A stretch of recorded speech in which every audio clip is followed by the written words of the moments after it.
हाल चाल है, कैसे हो, गुड मॉर्निंग और क्या चल रहा है, कैसा जा रहा है। So YouTube, Facebook, Twitter, Instagram और टिकटॉक और थ्रेड भी आ गए नया platform.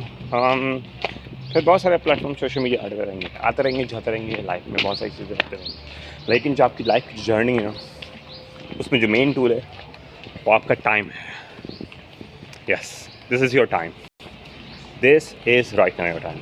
You are investing with me and I am investing on you. आप मुझ पर इन्वेस्ट कर रहे हैं, मैं आप पे इन्वेस्ट कर रहा हूँ टाइम। सो आपको मुझसे क्या मिलता है ये बहुत ज़रूरी है। सो हम अहद करते हैं और साथ में मिलके ग्रो करते हैं, ठीक है। तो आपको जो मुझसे सीखना है मुझे बता दो, कमेंट करो बहुत सारा, और मैं आपको वो चीज़ें सिखाना शुरू कर दूँगा। मैं आपको दूँगा वही चीज़ें जो मुझे पता है, जो मैं इस्तेमाल करता हूँ। तो एज़ ऑन बहुत सारी चीज़ें चलती रहें।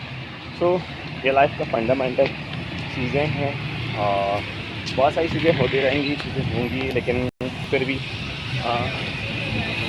आपको जो चीज़ें हैं वो नहीं पता, तो उसमें थोड़ी थोड़ी चीज़ें ना करनी पड़ेगी। तो मिलते हैं इंशाल्लाह एक के बाद। टेक केयर, अल्लाह हाफ़िज़।